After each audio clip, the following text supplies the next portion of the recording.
Okay, it's good afternoon.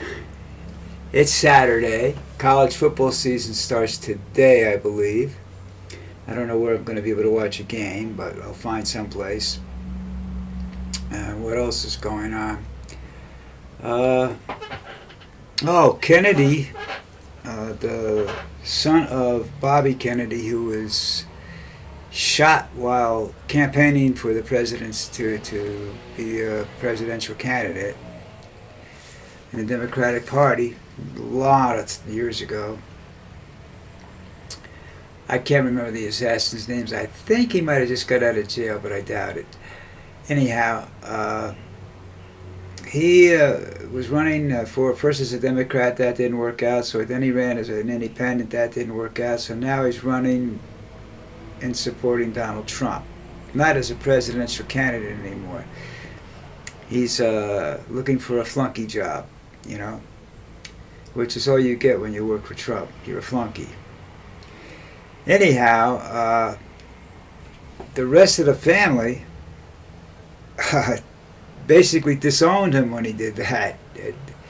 The oldest Kennedy's sister, Bobby's sister, released a statement saying that, no, that ain't us. You don't belong here anymore. And I'm kind of surprised about that, but from what I've read and whatnot, I understand it. It's basically he has certain ideas that don't agree with the family or the Democratic Party, or perhaps, and quite possibly a lot of the Republican Party. He's an anti-vaccinator. He's which I think is stupid, but hey, what am I going to do? There's just so much wrong with that. People are saying that could hurt both parties. I don't know. I think the way Trump is going, this debate that's coming up is going to mean more to him than to Kamala. And I don't know whether that's a good or bad thing, But I do know that he's not going to debate normally. He can't. He just doesn't know how to do it. He's not smart enough to do it.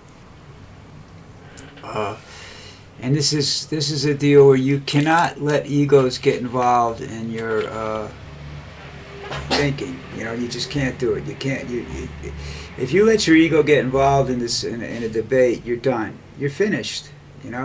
Confidence, yes. Ego, not so much.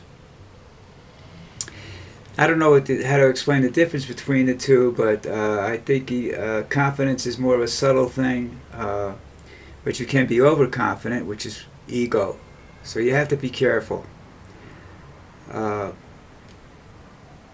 don't think he ever really debated in college or anywhere else. He's always done it by intimidation. He has always felt that when he walks into the room, he's the smartest person in that room, and that's so far from the truth. I shouldn't say the truth, from reality. I mean, he and I could be in the same room, and he's not the smartest person in the room. Okay? There are different degrees of intelligence, which I've learned over the years.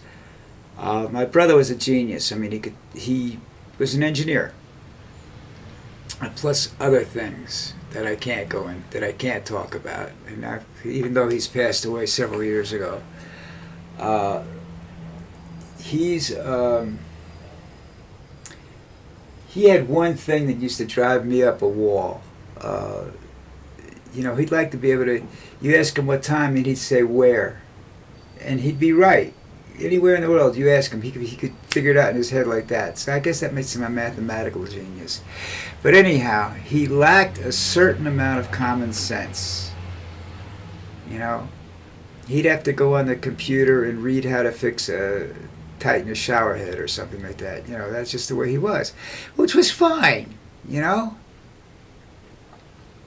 He was never arrogant.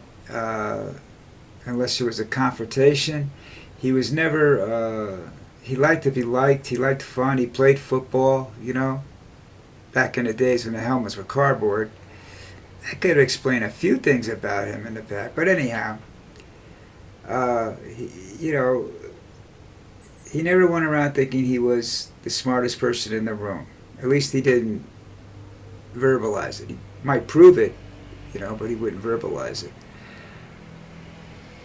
Donald Trump has said that before. He feels he's the smartest person in the room when he walks into a room. Now that's supposed to say that well, he's just confident. No, he's not. He's an egocentric maniac without compassion for other people. Like, my brother loved animals, especially dogs. Okay, so you cannot be. Donald Trump doesn't have a dog. Donald Trump does not like pets.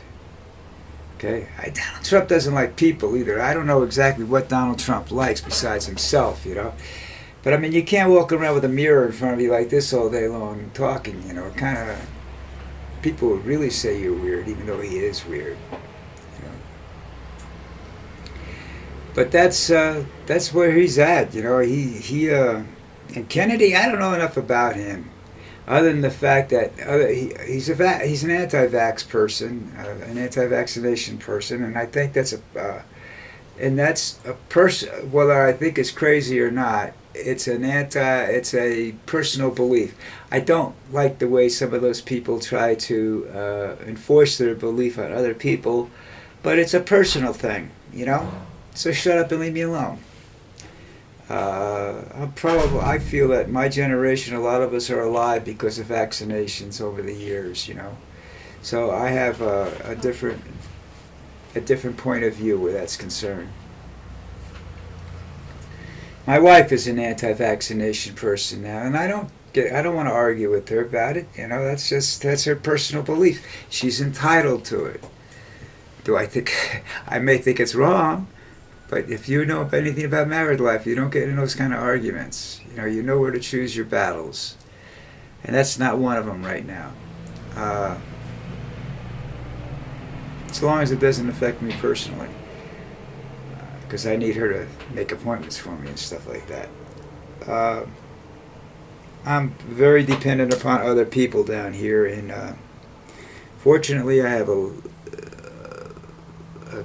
good family and some couple of close friends, So anyhow, what else can I say? But I just, like I said, I don't know a lot about Kennedy. I actually forgot about the Kennedys because they hadn't said anything or been anything until I saw his name and that he was the son of Bobby. And he's not, and I don't, the old Kennedys are, John Kennedy was a womanizer. Bobby Kennedy was his attorney general and kept him out of jail. They said he was involved in a lot of dirty things. They said that about the whole entire Kennedy clan, and there's not a whole lot you can do about it. There's a thing on YouTube now. Who was the Kennedy that got killed in World War II? Well, that was the oldest son, Joe. Joe is being groomed to be president of the United States. He was the one who was supposed to be president. He was more or less in tune with his father's point of view. His father's point of view, which was sort of not honest, The senior Joe was involved with the bootlegging and whatnot, and that's how the family became so rich. He made some deals with Canada and bootleggers in Canada, and it's still going on today. And I think the family's still getting paid by the Carstairs and some other companies that make Canadian rye whiskey. But that's something I can't prove, and that's something that I'm not 100% sure about. I shouldn't probably have it, but I believe it because it's just they were mafia people, and that was his old man. And then Jack came along, or John, as the public knows him as John. His family knew him as Jack, the World War II vet, PT-109, and he was not supposed to be he wasn't the chosen one. He became the chosen one After PT-109, after his brother had died in World War II in a bombing mission, you know. That's the thing about World War II, and it's the thing about war. A lot of guys go into the Air Corps believing that, you know, it's somewhat safer, and it's not, you know. Not during wartime. During peacetime is the better duty, because you get to go to more exotic places. You don't have to walk around combat ready, you know, depending on what you're doing in the Air Force. I mean, you could be a clerk in the Air Force. That's a great job. Not 8 to 5, you know, or 8 to 4, whatever the hell it is. Anyhow, I had an uncle who was a full colonel in the Air Force, offered me a position. I think in Germany, I'm not sure. And I turned it down. Joined the National Guard instead. That just shows you how stupid I was back then. But anyhow, I'm digressing. But the endorsement, I don't think, is going to affect either guy personally. I think at this point in time, I think his people will split. His voters, Kennedy's constituency will split evenly between Kamala and Trump, and that's you know. And I think some point down the line, he's going to run afoul of Donald, and that's all it takes, you know. Donald will attempt to destroy him. Yeah. All right, listen, I haven't got anything to talk about today. It's Saturday. It's been a dull week, really, folks. You know, and that worries me, because it's, you know, I guess they're all gearing up for this. It almost seems like they're putting all their eggs in one basket, and that basket's the debate. And that could get really, really ugly when you're dealing with Donald Trump. But anyhow, that's it. Saturday. See you tomorrow.